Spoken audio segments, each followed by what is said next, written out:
Superman issue 7.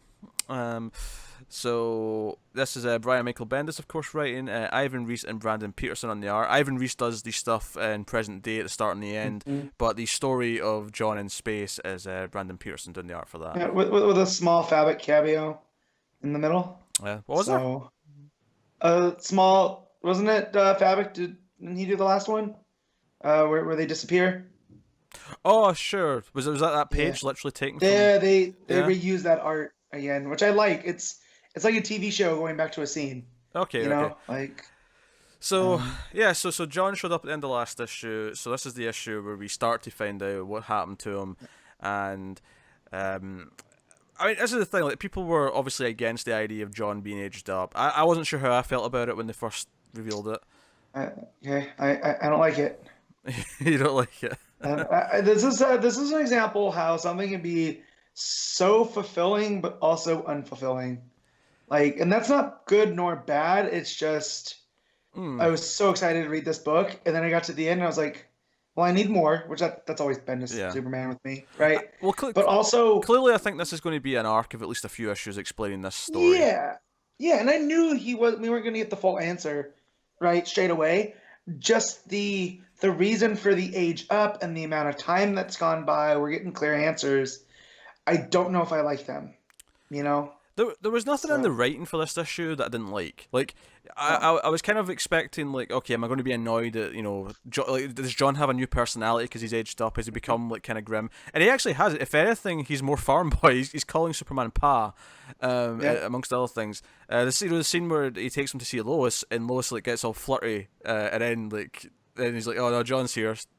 In complete contrast to the scene in Heroes in Crisis, right? Yes, That yes. that this is what we're talking about context.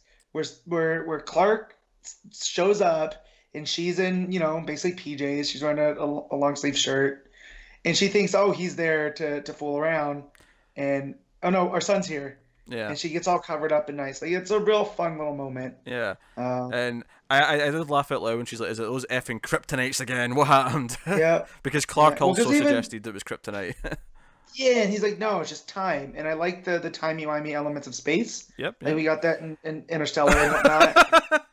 As But Interstellar taught us. well, no, but that's the real science behind it. How gravity affects light and I time and know, but whatnot. you this was like 2 weeks ago. You Yeah. said that in a show. As Interstellar taught us, time time works differently.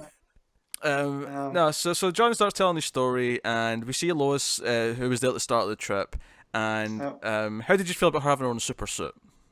that's fine. I like it. Yeah, I was into it. It's a nice play on the past where, she's worn super suits before. So, I also like it as a symbol and what it gets into with her Hmm. wearing it around all these other aliens. Yeah, I thought that was a nice because touch. they all start like asking for help and treating her like royalty and like staring at her. Hmm. And she asks Jor-El, and he's like, "No, you're wearing the House of El symbol, like that. You're royalty to them. So you are too." And she's like, "No, no, no, no. You're married to Superman of Earth. Like that's why you're royalty, not because Yeah. you're anything to do with And me."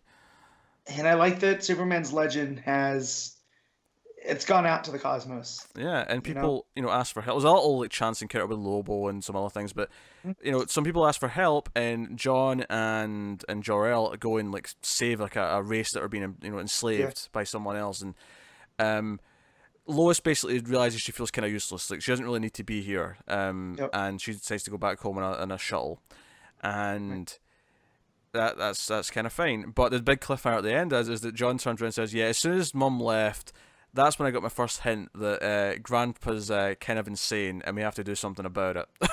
Yeah. Yeah. And And I I'm like like, that. okay, all right, let's go down this path.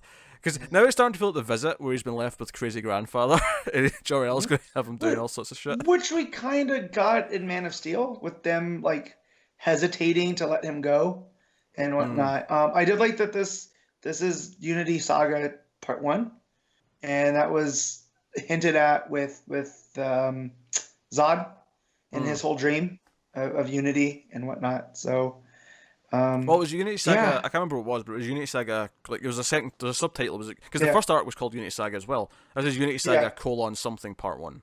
yeah, yeah, yeah. So yeah, I don't know if I like this him being 17. Like and 7 years has passed for him, but only 3 weeks for Clark and Lois, which again is for the amount of Clark being like, I can't get in touch with my family, and it's only been 3 weeks. Mm. You know, like I don't know if I'm digging that. You know, like I said earlier, there's nothing actually in this issue that I don't like in terms of writing. Like Yeah. if I don't like that John's aged up, it's purely just a conceptual thing because I like young John. There's nothing in this issue that goes, oh, this Can doesn't I, feel right, no. or this doesn't say feel something this. about the Yeah. aging up? Is why now when we've only like, all right, Connor Kent's back. We've got a teenage Superboy. I'm sure. I mean, we don't know yet. We don't know why yet. No, it just feels weird to do like Yeah. we had them to be quite quite distinct from each other with the age gap. Now it's like, well, hang on a second, they're occupying the same space. Although amusingly, Connor, you did miss the reason why he's been, in terms of the continuity, why he's aged up. Oh, I know. I read an article on it in the week. I'm in between the two of you with the because we just got Connor back and whatnot, and they're occupying the same space, or at least with Tim and Damien, there isn't a bit of an age gap, right? Like it's at least a couple years between the two of them. Yeah. You know, Yeah, Tim's college aged now. Yeah, that's what I mean. Yeah. There's and years Damien's between what, them. 13, 14? Yeah. 13, so it's a good 5 years. So we'll say, at the oldest, Tim's 5 years older than him. He's like 19, so 5-6 years. Yeah. But So Matt's maths don't add up there. no, well, that's what age you are. That's what age I was when I started college. But anyways, yeah, I don't know. Like Pete was saying, there's nothing conceptually wrong. It's not sitting well with me. But there's some stuff in here that's really at least what it's getting at and how it handles it. It seems good so far. Is that the idea that how horrified Lois is that they've missed like 5 years of his life or 7 years of his life even. I have a question for you guys because there's been a lot of people like reacting to this obviously online, and one of the prevailing reactions has been, "Oh, it's fine. It'll be back to normal by the end of the run." Now, I don't think so. For me, with the explanation of the continuity, that doesn't seem like it's something you can just undo. Unless he's lying and it turns out that he's not really John Kent. Yeah. That's the only that was gonna be my only thing. Like if this comes out, but for Lois to hug him and go, "This is my boy," like she's crying that her would be eyes out super cheap because she's of missed Bendis to do. Yeah. So taking it at face value. Yeah. How would you go about undoing that? That would feel that wouldn't even feel even more cheap, right? Really, the only other way to do this is if it's mixy, right? Sure. Like fifth dimensional magic shenanigans and whatnot. I mean, I guess it could be, but I'm like. But then again, that's cheap, and I don't. You can not like Bendis for Connor's reasons and whatnot. I don't want He's not cheap though. I don't want them to retcon this. If they're doing this, then stick to it. Don't pussy out. At the end of the run. No, I'm not disputing that. I'm not saying they should undo it. I clearly I don't necessarily like the idea. It's a thought that's experiment. not to say they should just undo it. Yeah, that's been the common thing I've seen, and I just wanted to question, having not read it, if that was even realistically possible. There was nothing in this book that made me think that. No, because for them to undo it would mean that John doesn't leave, and if John and Lois don't leave, they're there when Rogolzar attacks, right? Half this book just doesn't make any sense anymore, is what you're saying. And it's kind of gone. And I don't see again. I don't find Bendis cheap like that. Like every run of his that I've read, stuff happens for a reason, and he plays very much by the rules he sets up. So for him to age up John, it sticks. Yeah. Unless there's that's why Mixie Pitalik. Yeah, unless it's revealed that it's not really him. This should stick, and I want them to make it stick because as much as I don't necessarily, I wanted them to stay young for a while more because I feel like there's plenty more to get out of him at that age. It's one of those double-edged swords. Is you want characters to progress and age at least to some degree, right? But you want to see that progression. You don't want to jump over it. Yeah, exactly. But like, as much as I would have liked him to stay at the same age for a while longer, because we've only had him at this age for a couple of years. Which I know sounds weird because, age typically goes up one per year. That's how age works. But comics are different. They move slower. as much as I would have liked him to stay younger, if they're doing it, stick to it. And at least so far, Lois being upset that she's missed part of his life, Clark being upset that he's missed part of his life, and this idea of like this time has been stolen from them, and that playing into the themes of what the book is doing. So far, I'm liking what it's hitting at with the emotions, because if Bendis nails what this does to them as a family and what this feels like to miss this time, then it justifies what it's doing. If it doesn't do that and it's just he's aged up because other reasons later, I don't know. But so is he older than Kara now? How old's Kara supposed to be in the comics? At least 19. Because she's still in school though.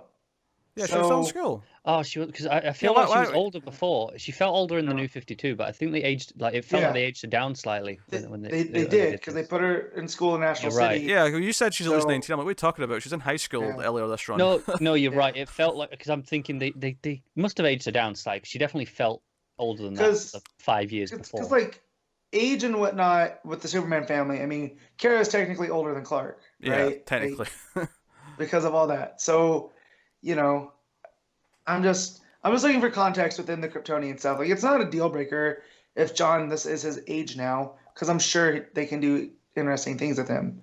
But to me, he's no longer Superboy, especially with Connor Kent around. I wonder if he gets a new moniker then. I wonder if Bendis' run will build him into a new persona as a superhero, because if Connor Kent's Superboy and he feels too old to be Superboy, we can't have two Superboys running around necessarily. Yeah. I wonder. But see, that's the thing with me with Connor is always my Superboy. So no matter what age he is, it fits.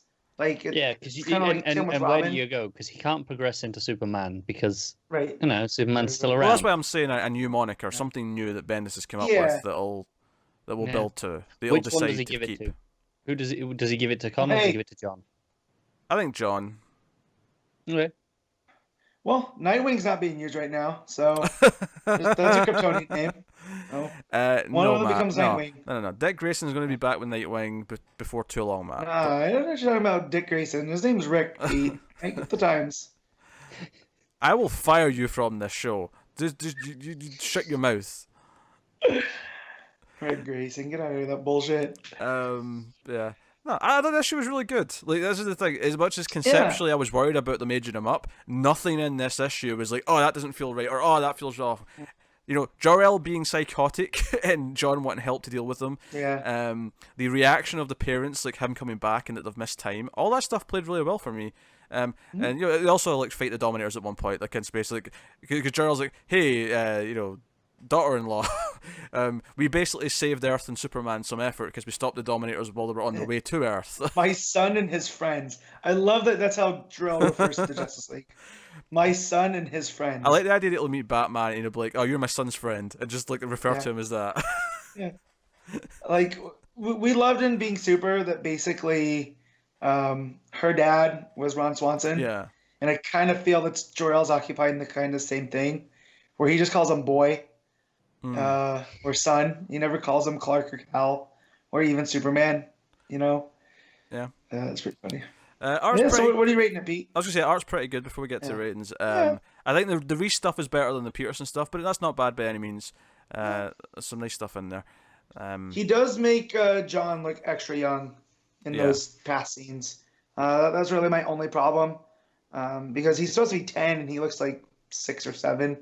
In some of those. That's a problem we've seen before, isn't it? We've seen that come up a lot in Rebirth. As John's, you know, just depending on who's drawing. Maybe this is him aging up. I will say he's 17, but people can draw 17 better than they can 10, apparently, or at least more consistently. Yeah. But yeah, so no, I'm curious to see what the rest of this adventure is and what crazy crap Jor-El does in space that'll lead to this. And yeah.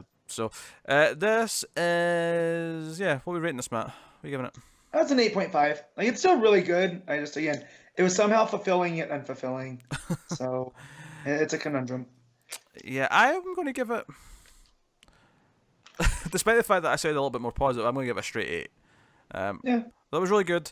I'm very into what it's doing with everything. Yeah, as a whole, I'm loving Bendis on the Superman titles. I still love action just a little bit more. That's more my thing. Yeah, but that's fine. Superman just a step below it. It's not much. I'm really curious to see how Jor-El kind of integrates when he realizes what's going on with Zod and Rogol Zar and all that stuff, because he wasn't really involved with that. I almost see him occupying the Eradicator role, but on Clark's side, being like, where the Eradicator's very much a machine, and this is how we do things efficiently, whereas Jor-El looks at it kind of the same way, but like, we have to handle it more delicately. But I see them being copacetic.